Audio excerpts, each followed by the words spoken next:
presentation. Um,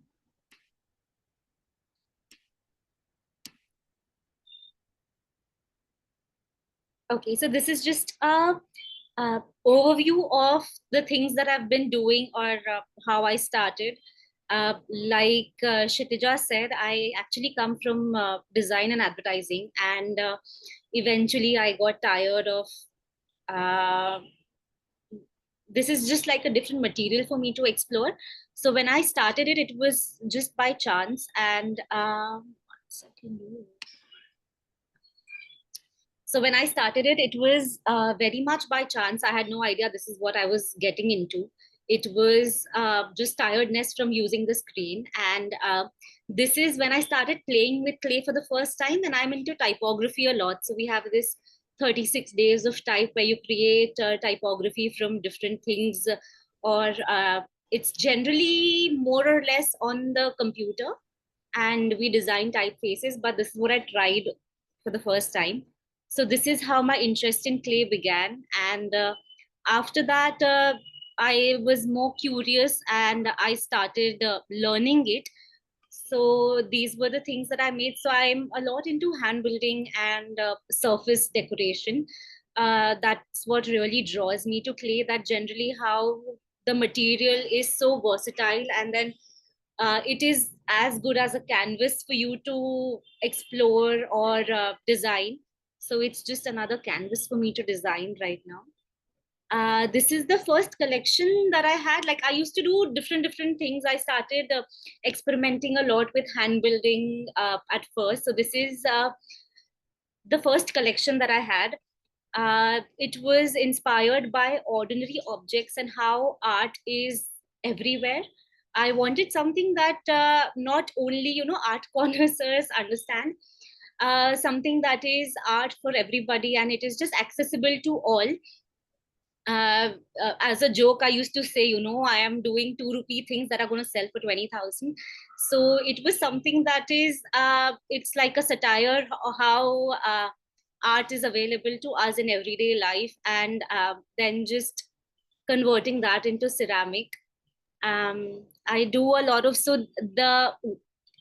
okay. So I do a lot of underglaze work and hand building. There is a little bit of sgraffito in here. Um, just if I okay. And then this matchbox. This is something that I really enjoyed creating right from the start. I like right now. I know I see a lot of matchboxes on Pinterest as well, but this is something I made in 2021 and 2022. Uh, the main challenge was to make sure that they fit really well without when they're warping the sizing, and just making two pieces that can slide in, slide out, the glazing of it so that it can be glazed on all the sides. And the bottle that I have showcased here is just so that I can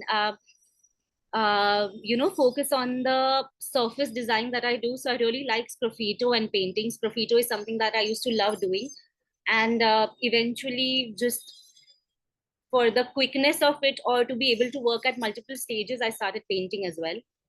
After this collection, there were a lot of collections that came in after that, which were an extension of this one, but this was the first one. After that, I thought, why not push it a little bit more? And then I did a paper series once where I made clay look like paper and then hand painted everything. The idea behind it was to have something, news, sometimes like really big news just comes and goes. It's a 1 day thing, it's a 24-hour cycle. The next day, the paper is in the rati. So it was something that is really long lasting and also a take on breaking news, because this I've actually broken quite a few of them. So it is literally breaking news. So these are some of the explorations that I've tried in terms of hand building, surface decoration, and the same thing then for like it went forward, and then I tried paper rolls. I don't have a lot of pictures for those. Um, it's just constantly evolving in my head. The thing is that I cannot always have the time to execute what I've been thinking, but this is one of those things that I've tried to do it, and the idea was so strong to me that I had to execute it. So then I have these series of paper vases or paper rolls that sort of look like they're folded paper, and then you can of course put in flowers inside them. After that comes it's I love the form of hearts, and using ceramic as a material in a way to uh, sort of surprise and shock people, because a balloon is something that you would touch and you'd want to like squish it, or it's very lightweight, and ceramic is exactly the opposite. Like it's very polarizing, polar opposite mediums, and the weight, the feel, the touch. So that is something that I liked exploring here. Then I took this paper and painting to another set of things where I tried to make them look like magazine covers or posters. So these two pieces are really inspired by me and my everyday life, and generally of women in general, of how we have these expectations out of us, and we defy them. So I've tried to use like this, the the Mughal painting has a lot of elements from the same era as well as some from today's world. So I really like mixing traditional art and modern art together, and also using traditional techniques and then giving them another meaning. Even the other one, it's a Kali poster, but then there are like the sides. I have used lots of bindis as a symbolism of power, but then it's like a modern day Kali who's like whatever, and then go ahead with your life. After, oh, so until here I did a lot of hand building. I never did a lot of wheel throwing. I did smaller forms, and then I thought I should just try and push myself and then do something bigger. So this one is an 18-inch vase because that is all that fits in my kin right now. And this, I've tried to make it in 3 pieces. I hope I can do it in one someday, but yeah, right now it's in 3 pieces. And the inspiration behind it is women just trying to relax, because I have never seen any woman in my life relax. I mean, I do a lot. I know a lot of my peers do, but somebody who's my mother's age, somebody who's my grandmother's age, I have never seen them relax. Even if they're relaxing, they have to sort of try and give an explanation. Oh no, I'm just sitting for 2 minutes, I had to do this and then I'm going to go ahead and do this. It's never without reason. So this vase is an ode to them. There is graffito in this, painted the whole thing with enwove and then carved it out. This is another technique called cuerda seca that I learned from Suhag recently last year. This is my take on it. So generally, cuerda seca has a lot of repetitive patterns, and I do that. That's what I like about pottery, is that you can always have your vision come to life because of it. And this is a technique which was used in since the 1700s and the 1800s. This one's from Spain specifically, and this is just another way to, yeah. And this is so this particular piece is about how you have your everyday moments in life, and then life can seem monotonous, but I do like romanticizing every part of it. So then this is a little part of that. Another thing that I really like is bags. So I have tried to incorporate that into ceramics as much as I can. I'm really proud of this drinking my feelings flask. Of course, I have like other fun things written on it too. It's not just that, but you can wear it and then you can sip your drink while you're wearing it, while the others, the bottom two, are inspired by designer bags. Again, it's a very fun satirical take on how luxury things work, and this is just clay. Well, there you go. It's really funny talking to myself, but I think I'm doing okay. And this is also a bag. So I was supposed to make it a cane bag with handles. This one's coiled completely and then glazed. This is one of my favorite pieces that I have. It's mimicking art. Like the technique that I have used is very similar to how cane is woven. So I've actually put every coil. It goes in the front and the back of the one coil that is supporting it. And then this is just a general idea of the things I like doing. I like being bold. I like being very in the face, and I've tried to do different forms. Generally, I'm very funny. I don't think it's coming across in this presentation right now, but this is what I have so far. And this heart here is one of my favorite pieces also. It's the melting heart made in the summers in Bombay. So you know what it is like, people from Bombay. Um, but yeah, this has a lot of my things, and I'm very much into maximalism. So even when I'm setting up my exhibit tables, they are, even if I don't have products, I make sure that they look full. Like I'll get rid of 2 tables and then put everything I have on one, just to give that idea of maximalism that I really like. And that's it. Okay, that's all. So, also these dogs here are raku fired. So this is something that I've been experimenting with, lots of raku firing and fun forms. So the bag that I have made here, the bottom bag in the right, is going to be raku fired hopefully next week, and we'll see how that looks. But that's about it. I would love to hear the uh, feedback on things, because I'm really new. Like uh, there is this imposter syndrome that hits every now and then. But I would love feedback and on how to move forward or what to focus on, things to change. That's all, Kshitija. Thank you. You have done fantastic work. You are doing fantastic. There shouldn't be any imposter syndrome. Keep doing well. And if anyone has questions, they can go ahead quickly. Then we'll be starting with Amber's presentation. I have a query for you, Vidhi, that this is all what underglaze. You just use underglazes. You don't do any other form. So far, I think that is something that I've been comfortable with. So I try to use like simpler forms and lot of underglaze work on it when it comes to hand building. So even if I build complex forms, I do them. I do them from time to time. But eventually, it's all going to be underglaze. Like there'll be some form of underglaze on them. That is something that I've been comfortable with yet. But I want to try different forms of firing with the forms that I already have. It's nice, lovely, and quirky. Anyone has any other questions? Amber, you can start sharing your screen till then. Okay. Okay, I think if anyone has any more questions, they can ask by the end of the presentation.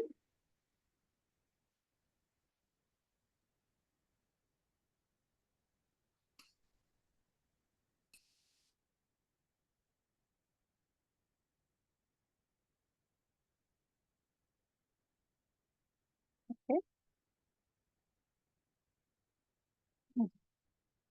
Welcome, Amber. You can start your. Just a second. Just a second. Give me a minute.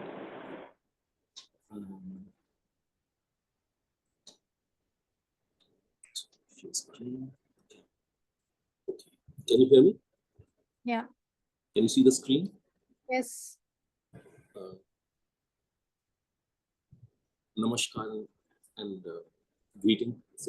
My greetings to all of you, my friends and fellow potters.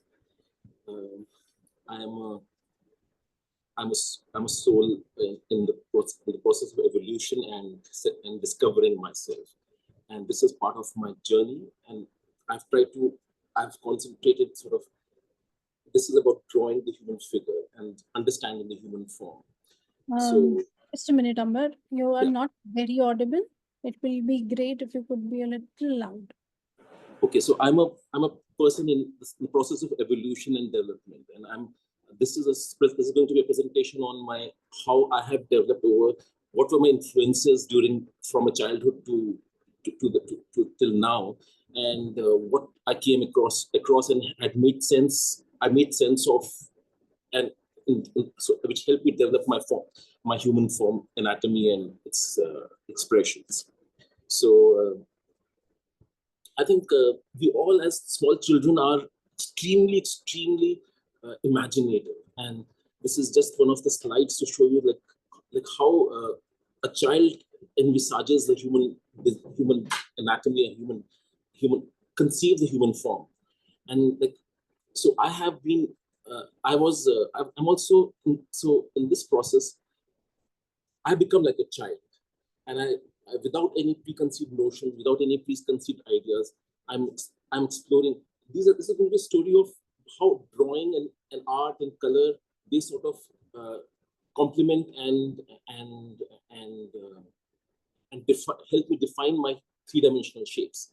So in search of I become like a child trying to make them in abstract sense. Well, when I was very small, I remember that I was extremely intrigued, extremely fascinated by Bonas, the elves. Maybe because of the folklores that I read, the 40 or the 12 elves, or maybe I think it is also the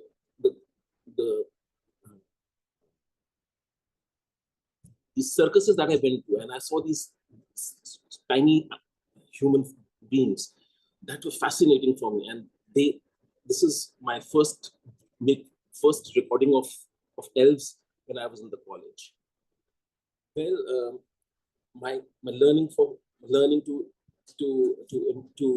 understand human outline, contours, shapes, designs. These are the sketchy beginnings I've made. So from here, I've tried I've tried sketch pens, I've tried charcoal, Indian ink, colored in Indian ink, and many other, whatever medium came my way. And then I realized that when I was started sort of working with color, I realized that the hot colors advance and the cool colors recede. And between the dynamics of this receding and advancing colors is the ability to show a human form, a human design, a human outline. And then a lot of times, some of my sketches that are half complete, I would sort of get them into my digital iPad and start working on its surfaces, like on top of my old drawings. So this is discovering and exploring figure and ground.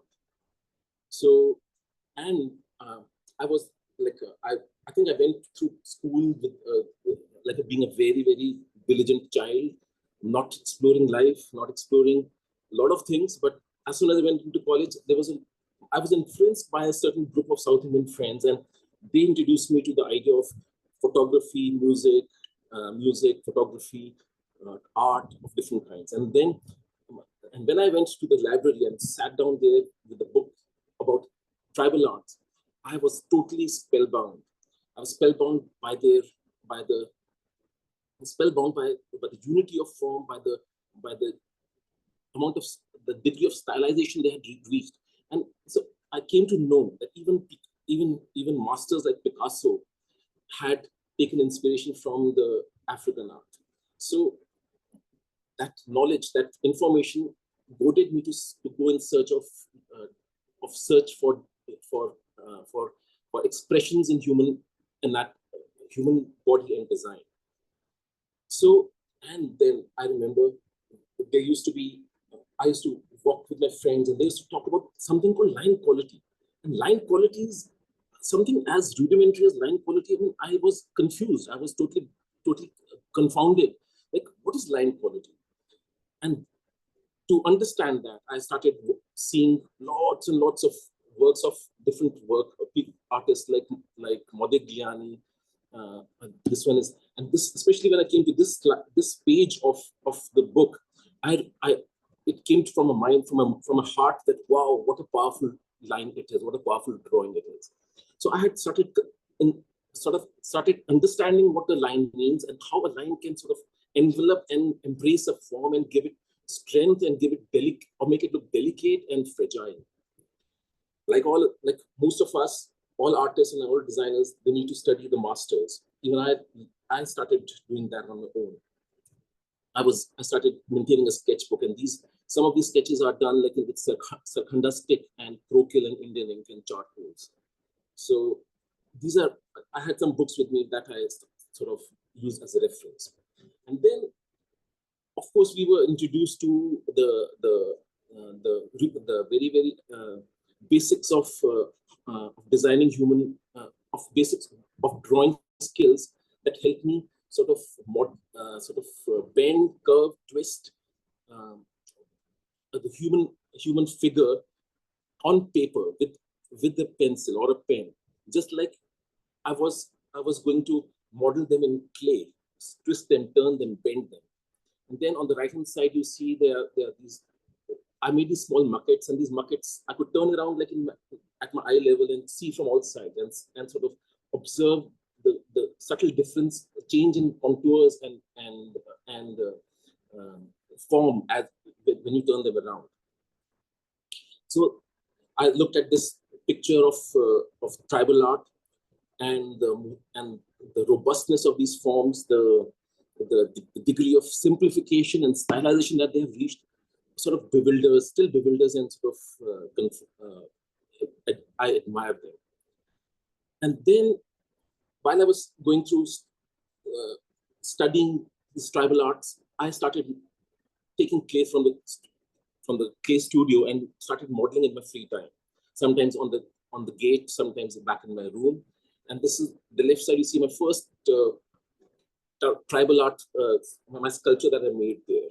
And on the right, you see there is my crayon drawing, and it is getting that resemblance of tribal art, sort of robustness and potency that which I was seeking in my work.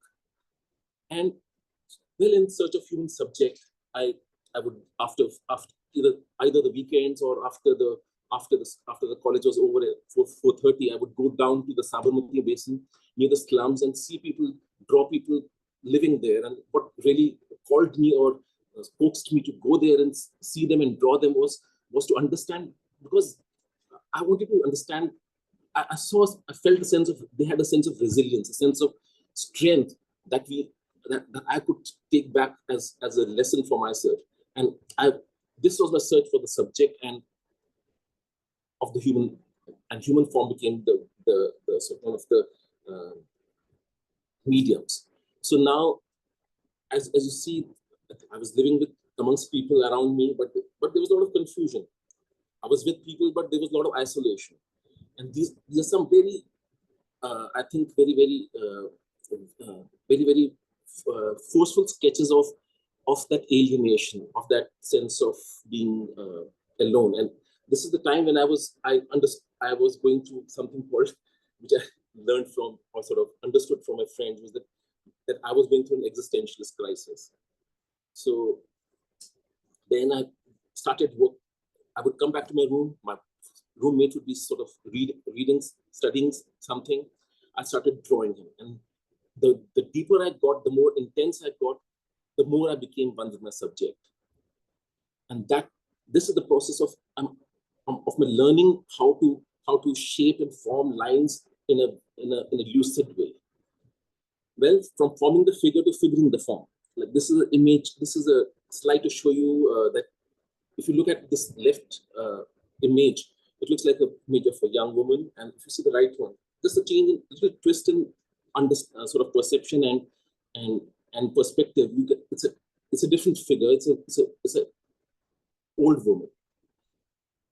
I started making my own faces, studying myself in the mirror. And you see by the third slide, I've started reaching a degree of simplicity and stylization that is very, very quite a bit similar to the tribal folk art images that you saw earlier. Then different techniques to keep myself going, to keep myself learning, to keep myself experiencing different qualities of materials and media. I was doing pen and ink washes, some charcoal, graphite pencil drawings. I line embracing the form.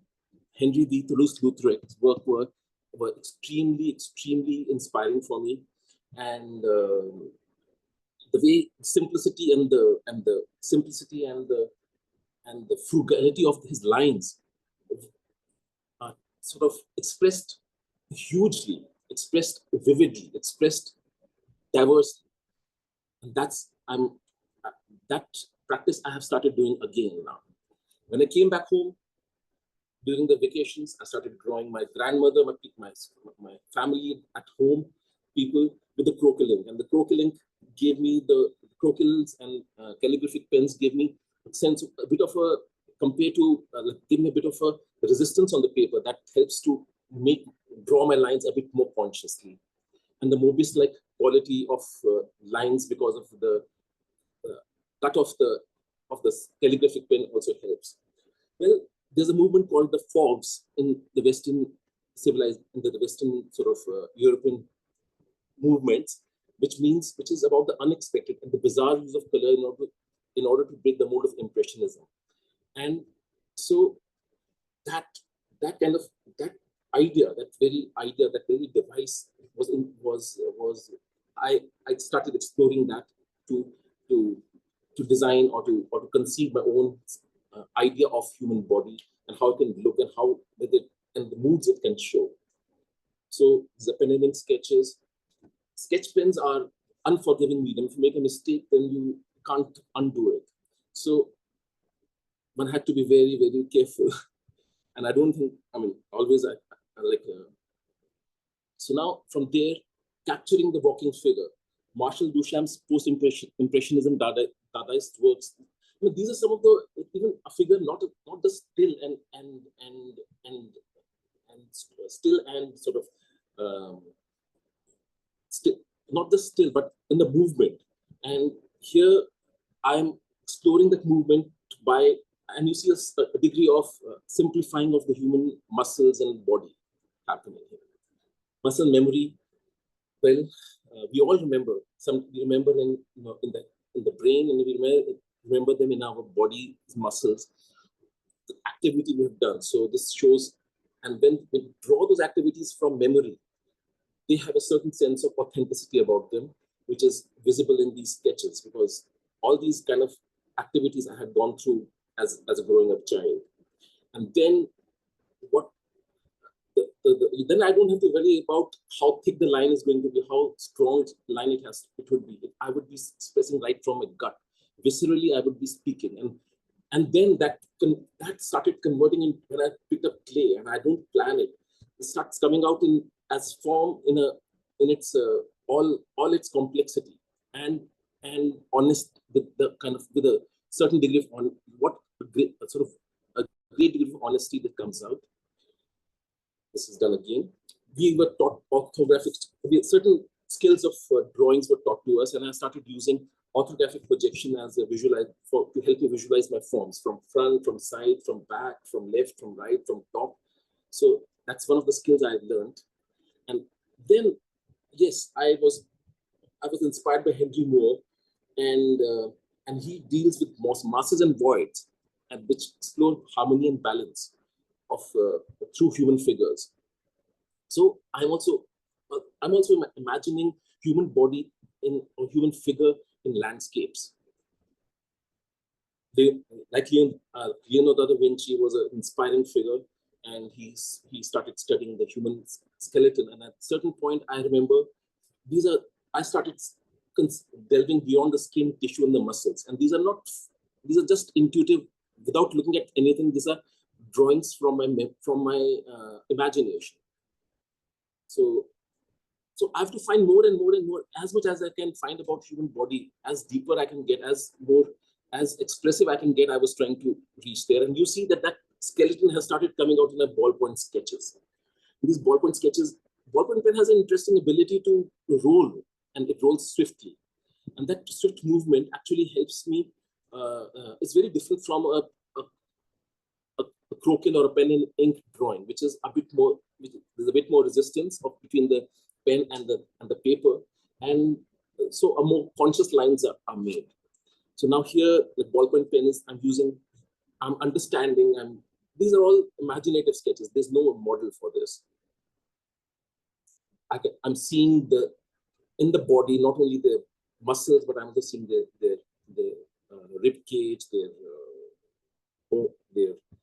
anatomy, and I'm in search of. And this is my own search for vocabulary with form and structure. Then I pick up clay and start making little models of it. I can bring it to my eye level and see it from all sides, and then start drawing it. Those little buckets of small study models helps become my model for seeing from all sides. And as I see it more and more and more often and see it several times, even my understanding of it technically, even not only aesthetically, but even technically, it starts developing and they start becoming larger. And here, I would go underneath the Nehru Place flyover or go to the lepers colony to draw and see people. My idea was to experience life in all its hues, colors, textures, and tones. And this is my, and then you can see the degree of stylization that has come in. It's very, very intuitive, but the intuition has been honed by lots and lots of drawing and observations. Women and human beings in contemplation. I'm using these are stoneware 5, 12, 20. Human figures. I'm not going into details of the faces. Relaxed and in repose.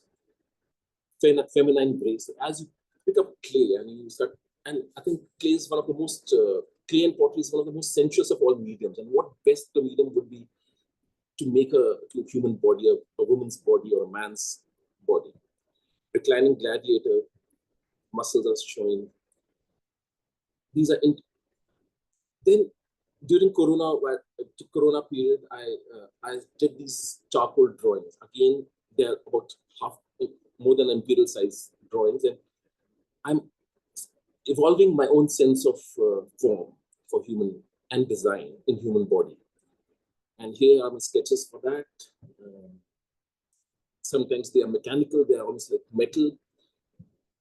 Raku firing hits, and here, if you see in the right sculpture, there's a sense of the interplay of the empty spaces between its arms and the legs and the spaces around is what that's my search for simplicity, search for masses, a sort of interplay of masses, balance and harmony with masses and voids. So expressing rugged robustness with a sense of harmony, reclining figure with volumes and contours, and always heeding to my inner movements and I'm not sure where I'm going to go from there. And it takes me to one of the feelings that is predominant inside me. And I stopped there. Stoic sitting posture with blue and black color texture enhances the robustness, heavily masculine feel. And then sculptural forms, having formal grace and unity, mother goddess, a bony character, I think maybe I've seen a beggar on the roadside. I'm seeing people all over the place. I'm observing them carefully. A bathing woman, and a woman in a pensive mood. Observing tanned human on roadsides and exploring it in clay. Sitting still, a figure holding a vessel with a sense of stillness or latent energy. And my search in form and structure of human figures continues as I further develop and simplify my expressions.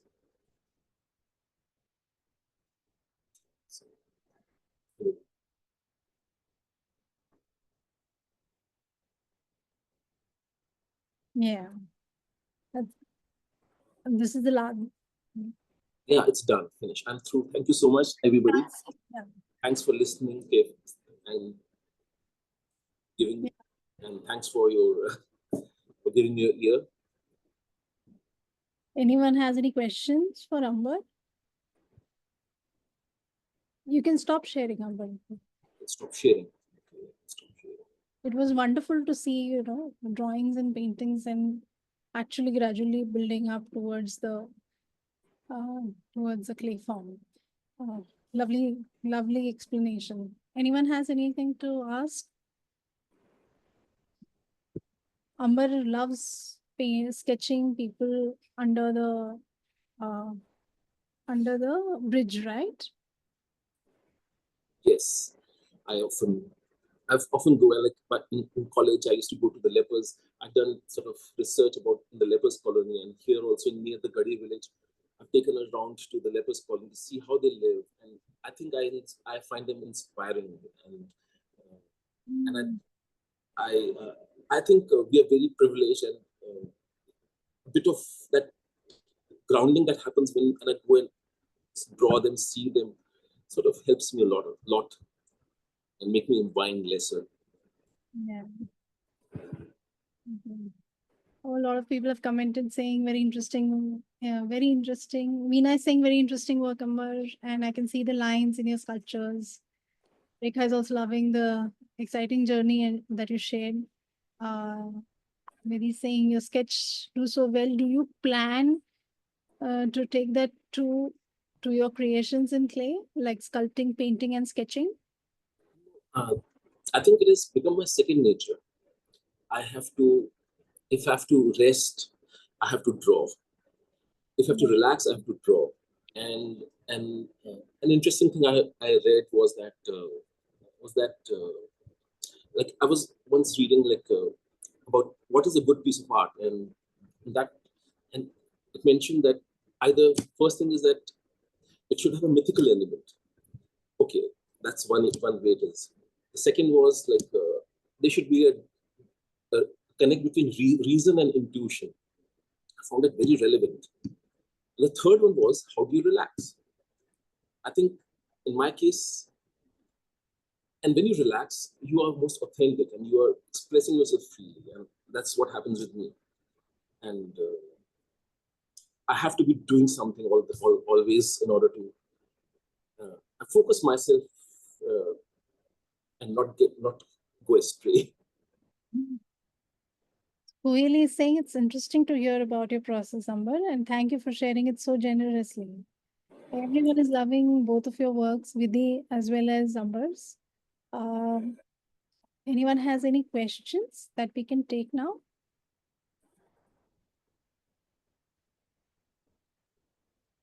Okay.